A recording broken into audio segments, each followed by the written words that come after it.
بسم الله الرحمن الرحيم الحمد لله الذي أنزل على عبده الكتاب ولم يجعل له عوجا قيما لينذر بأسا شديدا من لدنه ويبشر المؤمنين الذين يعملون الصالحات أن لهم أجرا حسنا ماكثين فيه أبدا وينذر الذين قالوا اتخذ الله ولدا ما لهم به من علم ولا لآبائهم كبرت كلمة تخرج من أفواههم إن يقولون إلا كذبا فلعلك باخع نفسك على آثارهم إن لم يؤمنوا بهذا الحديث أسفا إنا جعلنا ما على الأرض زينة لها لنبلوهم أيهم أحسن عملا وإنا لجاعلون ما عليها صعيدا جرزا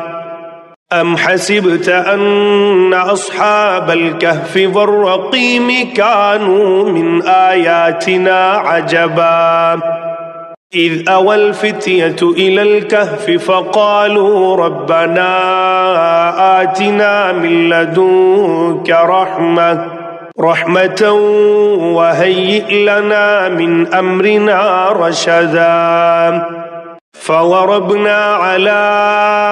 آذانهم في الكهف سنين عددا ثم بعثناهم لنعلم أي الحزبين أحصى لما لبثوا أمدا نحن نقص عليك نبأهم بالحق إنهم فتية آمنوا بربهم وزدناهم هدى وربطنا على قلوبهم إذ قاموا فقالوا ربنا رب السماوات والأرض لن ندعو من دونه إلها لقد قلنا إذا شططا هؤلاء قوم اتخذوا من دونه آلهة لولا يأتون عليهم بسلطان بين فمن أظلم ممن افترى على الله كذبا وإذ اعتزلتموهم وما يعبدون إلا الله فاهووا إلى الكهف ينشر لكم ربكم من رحمته ويهيئ لكم من أمركم مرفقا وترى الشمس إذا طلعت تزاور عن كهفهم ذات اليمين وإذا غربت تقرضهم ذات الشمال وهم في فجوة منه ذلك من آيات الله من يهد الله فهو المهتد ومن يضلل فلن تجد له وليا مرشدا وتحسبهم أيقاظا وهم رقود ونقلبهم ذات اليمين وذات الشمال وكلبهم باسط ذراعيه بالوصيد لو اطلعت عليهم لوليت منهم فرارا ولملئت منهم رعبا وكذلك بعثناهم ليتساءلوا بينهم قال قائل منهم كم لبثتم قالوا لبثنا يوما أو بعض يوم قالوا ربكم أعلم بما لبثتم فبعثوا أحدكم بورقكم هذه إلى المدينة فلينظر أيها أزكى طعاما فليأتكم برزق منه وليتلطف ولا يشعرن بكم أحدا إنهم إن يظهروا عليكم يرجموكم أو يعيدوكم في ملتهم ولن تفلحوا إذن أبدا وكذلك أعثرنا عليهم ليعلموا أن وعد الله حق وأن الساعة لا ريب فيها إذ يتنازعون بينهم أمرهم فقالوا ابنوا عليهم بنيانا ربهم أعلم بهم قال الذين غلبوا على أمرهم لنتخذن عليهم مسجدا سيقولون ثلاثة رابعهم كلبهم ويقولون خمسة سادسهم كلبهم رجما بالغيب ويقولون سبعة وثامنهم كلبهم قل ربي أعلم بعدتهم ما يعلمهم إلا قليل فلا تمار فيهم إلا مراء ظاهرا ولا تستفت فيهم منهم أحدا ولا تقولن لشيء إني فاعل ذلك غدا إلا أن يشاء الله واذكر ربك إذا نسيت وقل عسى أن يهديني ربي لأقرب من هذا رشدا ولبثوا في كهفهم 300 سنين وازدادوا 9 قل الله أعلم بما لبثوا له غيب السماوات والأرض أبصر به وأسمع ما لهم من دونه من ولي ولا يشرك في حكمه أحدا واتل ما أوحي إليك من كتاب ربك لا مبدل لكلماته ولن تجد من دونه ملتحدا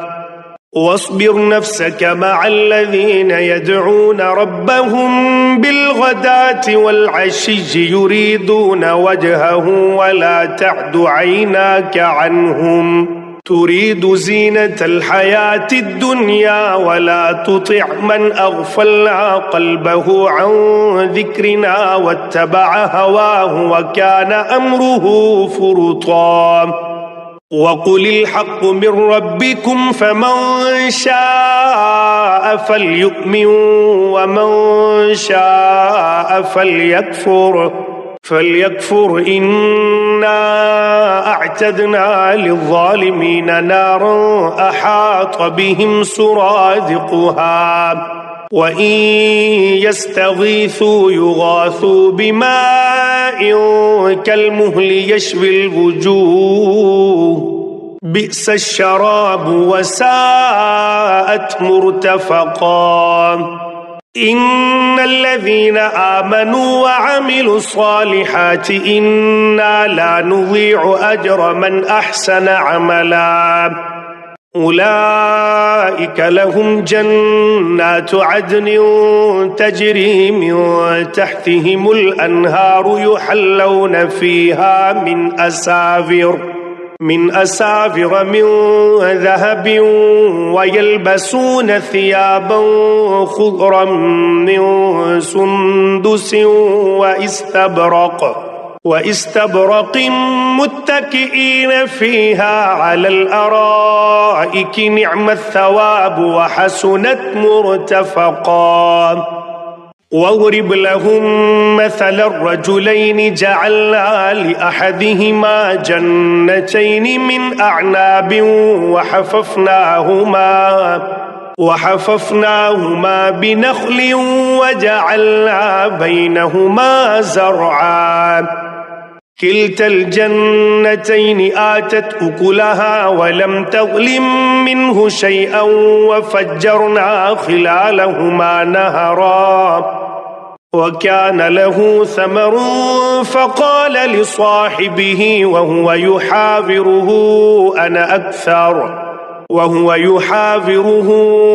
أنا أكثر منك مالا وأعز نفرا ودخل جنته وهو ظالم لنفسه قال ما أظن أن تبيد هذه أبدا وما أظن الساعة قائمة ولئن رددت إلى ربي لأجدن خيرا منها منقلبا قال له صاحبه وهو يحاوره أكفرت بالذي خلقك من تراب ثم من نطفة ثم سواك رجلا لكن هو الله ربي ولا أشرك بربي أحدا ولولا إذ دخلت جنتك قلت ما شاء الله لا قوة إلا بالله إن ترني أنا أقل منك مالا وولدا فعسى ربي أن يؤتيني خيرا من جنتك ويرسل عليها حسبانا من السماء فتصبح صعيدا زلقا أو يصبح ماؤها غورا فلن تستطيع له طلبا وأحيط بثمره فأصبح يقلب كفيه على ما أنفق فيها وهي خاوية على عروشها ويقول يا ليتني لم أشرك بربي أحدا ولم تكن له فئة ينصرونه من دون الله وما كان منتصرا هنالك الولاية لله الحق هو خير ثوابا وخير عقبا واضرب لهم مثل الحياة الدنيا كماء إن أنزلناه من السماء فاختلط به نبات الأرض فأصبح هشيما تذروه الرياح وكان الله على كل شيء مقتدرا المال والبنون زينة الحياة الدنيا والباقيات الصالحات خير عند ربك ثوابا وخير أملا ويوم نسجر الجبال وترى الأرض بارزة وحشرناهم فلم نغادر منهم أحدا وعرضوا على ربك صفا لقد جئتمونا كما خلقناكم أول مرة بل زعمتم أن لن نجعل لكم موعدا ووضع الكتاب فترى المجرمين مشفقين مما فيه ويقولون يا ويلتنا ما لهذا الكتاب لا يغادر صغيرة ولا كبيرة إلا أحصاها ووجدوا ما عملوا حاضرا ولا يظلم ربك أحدا وإذ قلنا للملائكة اسجدوا لآدم فسجدوا إلا إبليس كان من الجن ففسق عن أمر ربه أفتتخذونه وذريته أولياء من دوني وهم لكم عدو بئس للظالمين بدلا ما أشهدتهم خلق السماوات والأرض ولا خلق أنفسهم وما كنت متخذ المضلين عضدا ويوم يقول نادوا شركائي الذين زعمتم فدعوهم فلم يستجيبوا لهم وجعلنا بينهم موبقا ورأى المجرمون النار فظنوا أنهم مواقعوها ولم يجدوا عنها مصرفا ولقد صرفنا في هذا القرآن للناس من كل مثل وكان الإنسان أكثر شيء جدلا وما منع الناس أن يؤمنوا إذ جاءهم الهدى ويستغفروا ربهم إلا أن تأتيهم سنة الأولين أو يأتيهم العذاب قبلا وما نرسل المرسلين إلا مبشرين ومنذرين ويجادل الذين كفروا بالباطل ليدحضوا به الحق واتخذوا آياتي وما أنذروا هزوا ومن أظلم ممن ذكر بآيات ربه فأعرض عنها ونسي ما قدمت يداه إنا جعلنا على قلوبهم أكنة أن يفقهوه وفي آذانهم وقرا وإن تدعوهم إلى الهدى فلن يهتدوا إذن أبدا وربك الغفور ذو الرحمة لو يؤاخذهم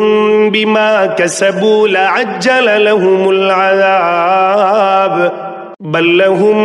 موعد لن يجدوا من دونه موئلا وتلك القرى أهلكناهم لما ظلموا وجعلنا لمهلكهم موعدا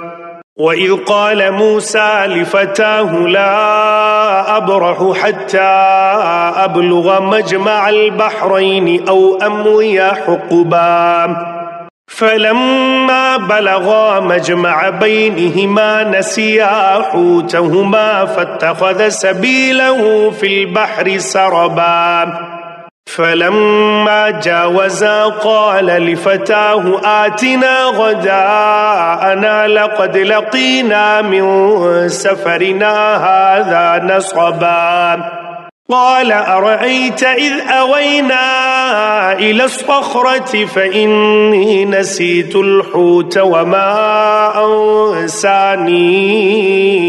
وما أنسانيه إلا الشيطان أن أذكره واتخذ سبيله في البحر عجبا قال ذلك ما كنا نبغي فارتدا على آثارهما قصصا فوجدا عبدا من عبادنا آتيناه رحمة من عندنا وعلمناه من لدنا علما قال له موسى هل أتبعك على أن تعلمني مما علمت رشدا قال إنك لن تستطيع معي صبرا وكيف تصبر على ما لم تحط به خبرا قال ستجدني إن شاء الله صابرا ولا أعصي لك أمرا قال فإن اتبعتني فلا تسألني عن شيء حتى أحدث لك منه ذكرا فانطلقا حتى إذا ركبا في السفينة خرقها قال أخرقتها لتغرق أهلها لقد جئت شيئا إمرا قال ألم أقل إنك لن تستطيع معي صبرا قال لا تؤاخذني بما نسيت ولا ترهقني من أمري عسرا فانطلقا حتى إذا لقيا غلاما فقتله قال أقتلت نفسا زكية بغير نفس لقد جئت شيئا نكرا قال ألم أقل لك إنك لن تستطيع معي صبرا قال إن سألتك عن شيء بعدها فلا تصاحبني قد بلغت من لدني عذرا فانطلقا حتى إذا أتيا أهل قرية استطعما أهلها فأبوا أن يضيفوهما فوجدا فيها جدارا يريد أن ينقض فأقامه قال لو شئت لاتخذت عليه أجرا قال هذا فراق بيني وبينك سأنبئك بتأويل ما لم تستطع عليه صبرا أما السفينة فكانت لمساكين يعملون في البحر فأردت أن أعيبها وكان وراءهم ملك يأخذ كل سفينة غصبا وأما الغلام فكان أبواه مؤمنين فخشينا أن يرهقهما طغيانا وكفرا فأردنا أن يبدلهما ربهما خيرا منه زكاة وأقرب رحما وأما الجدار فكان لغلامين يتيمين في المدينة وكان تحته كنز لهما وكان أبوهما صالحا فأراد ربك أن يبلغا أشدهما ويستخرجا كنزهما رحمة من ربك وما فعلته عن أمري ذلك تأويل ما لم تسطع عليه صبرا ويسألونك عن ذي القرنين قل سأتلو عليكم منه ذكرا إنا مكنا له في الأرض وآتيناه من كل شيء سببا فأتبع سببا حتى إذا بلغ مغرب الشمس وجدها تغرب في عين حمئة ووجد عندها قوما قلنا يا ذا القرنين إما أن تعذب وإما أن تتخذ فيهم حسنا قال أما من ظلم فسوف نعذبه ثم يرد إلى ربه فيعذبه عذابا نكرا وأما من آمن وعمل صالحا فله جزاء الحسنى وسنقول له من أمرنا يسرا ثم أتبع سببا حتى إذا بلغ مطلع الشمس وجدها تطلع على قوم لم نجعل لهم من دونها سترا كذلك وقد أحطنا بما لديه خبرا ثم أتبع سببا حتى إذا بلغ بين السدين وجد من دونهما قوما لا يكادون يفقهون قولا قالوا يا ذا القرنين إن يأجوج ومأجوج مفسدون في الأرض فهل نجعل لك خرجا على أن تجعل بيننا وبينهم سدا قال ما مكنني فيه ربي خير فأعينوني بقوة أجعل بينكم وبينهم ردما آتوني زبر الحديد حتى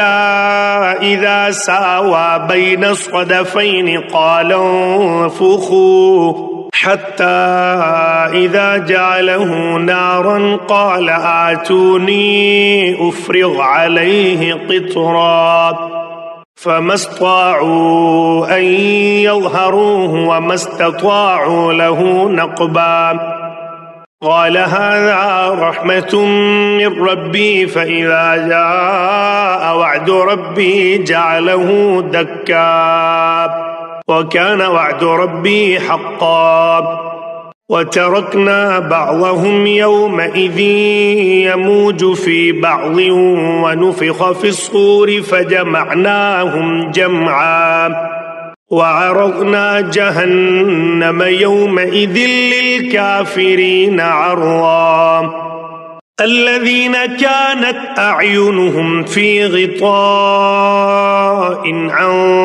ذكري وكانوا لا يستطيعون سمعا أفحسب الذين كفروا أن يتخذوا عبادي من دوني أولياء إنا أعتدنا جهنم للكافرين نزلا قل هل ننبئكم بالأخسرين أعمالا الذين ضل سعيهم في الحياة الدنيا وهم يحسبون أنهم يحسنون صنعا أولئك الذين كفروا بآيات ربهم ولقائه فحبطت أعمالهم فلا نقيم لهم يوم القيامة وزنا ذلك جزاؤهم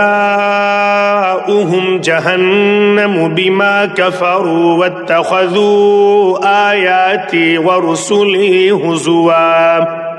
إن الذين آمنوا وعملوا الصالحات كانت لهم جنات الفردوس نزلا خالدين فيها لا يبغون عنها حولا قل لو كان البحر مدادا لكلمات ربي لنفد البحر قبل أن تنفد كلمات ربي ولو جئنا بمثله مددا قل إنما أنا بشر مثلكم يوحى إلي أنما إلهكم إله واحد فمن كان يرجو لقاء ربه فليعمل عملا صالحا ولا يشرك بعبادة ربه أحدا.